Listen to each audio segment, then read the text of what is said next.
Dalam narasi sejarah nasional Indonesia, Tan Malaka sering ditempatkan dalam posisi yang ambigu. Ia diakui sebagai pahlawan nasional sejak tahun 1963. Namun pengakuan tersebut seringkali bersifat simbolik dan tidak disertai dengan pemahaman mendalam terhadap kehidupan dan pemikirannya. Padahal dari sisi intelektual, dialektika sejarah, dan konsistensi perjuangan, Tan Malaka sendiri sebagai salah satu figur paling kompleks dan radikal dalam sejarah modern Indonesia. Episode pertama ini menelusuri asal-usul Tan Malaka, lingkungan sosial dan kultural yang membentuknya, latar pendidikan kolonial yang paradoksal, serta pengaruh awal pemikiran kiri yang menuntunnya pada jalan sunyi sebagai intelektual revolusioner. Tan Malaka dilahirkan sebagai Sultan Ibrahim pada 2 Juni 1897 di Nagari Pandan Gadang, Sumatera Barat, wilayah yang pada masa itu merupakan bagian dari Keresidenan Fort de Kock, kini Bukit Tinggi, Hindia Belanda. Tan berasal dari keluarga kaum menengah Minang dengan ayahnya Rasat Caniago, bekerja sebagai guru desa. Ibunya Sinah Simabur, berasal dari garis keturunan suku Mandailing. Penting untuk dicatat bahwa Minangkabau bukan hanya latar geografis, tetapi juga latar ideologis. Masyarakat Minang memiliki sistem matrilineal yang unik, nilai-nilai egalitarian, dan tradisi merantau yang kuat. Pendidikan dan perdebatan terbuka merupakan bagian penting dari kehidupan sosial. Dalam konteks ini, Tan tumbuh dengan kesadaran budaya yang menghargai pengetahuan, argumentasi, dan otonomi berpikir. Tradisi lokal yang hidup berdampingan dengan nilai-nilai Islam, adat, dan pengaruh kolonial menciptakan sebuah kompleksitas sosial yang membentuk kesadaran awal Tan Malaka. Di usia muda, ia sudah terbiasa melihat kontradiksi antara kekuasaan kolonial dan budaya lokal yang resilient namun mulai tergerus. Pada awal abad ke-20, pendidikan barat menjadi alat dominasi Belanda atas pribumi. Sekolah-sekolah seperti Hollands Inland School atau HIS dan Quick School dirancang bukan untuk membebaskan, melainkan menciptakan elit terjajah yang loyal kepada sistem kolonial. Namun, justru dari sistem ini muncul para pemikir yang melihat celah untuk membongkar struktur kolonial itu sendiri. Tan Malaka diterima di HIS dan kemudian melanjutkan ke Quick School di Bukit Tinggi, sekolah guru yang prestisius pada masa itu.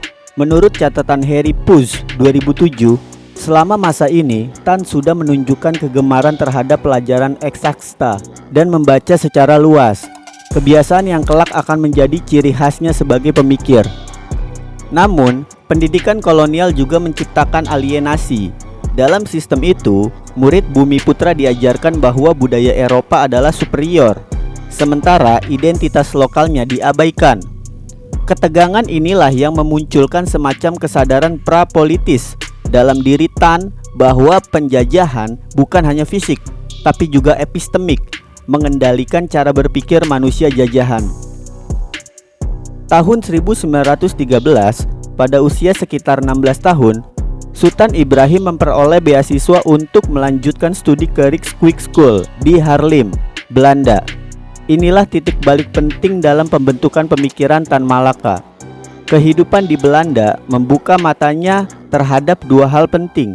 Yang pertama, konflik kelas dan eksploitasi buruh di Eropa. Dan yang kedua, perbedaan antara wacana peradaban Eropa yang diajarkan di Hindia dan realitas sosial yang timpang di negeri penjajah itu sendiri. Ia menyaksikan langsung bagaimana buruh dan rakyat miskin Eropa hidup dalam kondisi sulit, tidak berbeda jauh dengan nasib kaum Bumi Putra di Hindia. Inilah yang membuatnya mulai tertarik pada pemikiran sosialisme, Marxisme, dan gerakan buruh internasional. Namun berbeda dengan tokoh-tokoh lain yang mungkin menelan ide Eropa secara mentah, Tan Malaka memiliki sikap kritis. Ia menyerap, menganalisis, dan menyesuaikan ide-ide tersebut dengan konteks Hindia. Ia menyadari bahwa revolusi sosial di Eropa tidak bisa diterapkan begitu saja ke koloni yang struktur sosial dan budayanya berbeda secara fundamental. Selama tinggal di Belanda, Tan Malaka aktif dalam komunitas pelajar dan organisasi politik. Ia bergabung dengan Indische Vereniging, organisasi mahasiswa Indonesia yang kemudian berubah haluan menjadi organisasi politik anti kolonial. Ia juga mulai menulis artikel-artikel politik dan pendidikan yang tajam. Salah satu tema utamanya adalah pendidikan sebagai alat pembebasan, bukan sekedar transmisi ilmu teknis. Pendidikan menurut Tan Malaka harus membebaskan nalar dan membangkitkan kesadaran sosial. Ia juga sangat mengkritik pendidikan kolonial yang mengajarkan inferioritas dan ketundukan pada kekuasaan. Dalam periode ini pula, ia mulai memakai nama Tan Malaka yang mengacu pada gelar bangsawan Minang, tetapi juga menjadi identitas politiknya. Nama ini menunjukkan bahwa walaupun ia belajar di Eropa, akar identitasnya tetap tertanam kuat di tanah Minangkabau. Salah satu aspek yang membuat Tan Malaka menonjol sejak muda adalah kemandirian intelektualnya. Ia tidak pernah menjadi pengikut setia satu ideologi. Bahkan ketika mulai dekat dengan komunis internasional atau Komintern, ia tetap mempertahankan kritik dan jarak.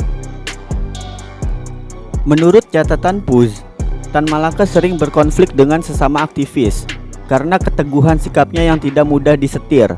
Ia tidak tertarik menjadi pejabat partai atau sekedar alat propaganda. Ia lebih tertarik membangun fondasi berpikir rakyat. Inilah yang membedakannya dari tokoh-tokoh lain. Ia meletakkan perjuangan pada ranah pembentukan kesadaran kritis, bukan sekedar aksi massa atau diplomasi politik.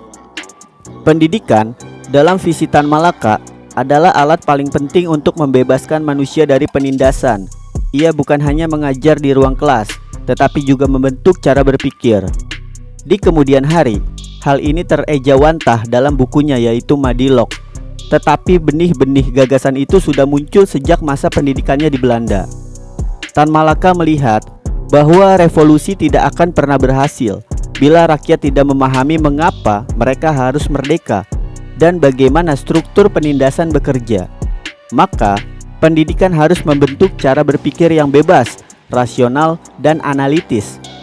Masa kecil dan pendidikan awal Tan Malaka membentuk dua hal utama dalam dirinya. Yang pertama, kesadaran kelas dan anti-kolonialisme yang lahir dari pengalaman langsung hidup sebagai anak bumi putra dalam sistem pendidikan yang diskriminatif. Yang kedua, kemandirian intelektual yang tumbuh dari tradisi Minang dan berkembang melalui studi di Belanda. Episode pertama ini menunjukkan bahwa Tan Malaka bukan revolusioner dadakan, bukan pula pengikut buta ideologi tertentu. Ia adalah hasil dari dialektika antara tradisi lokal dan wacana global, antara pengalaman tertindas dan ilmu pengetahuan.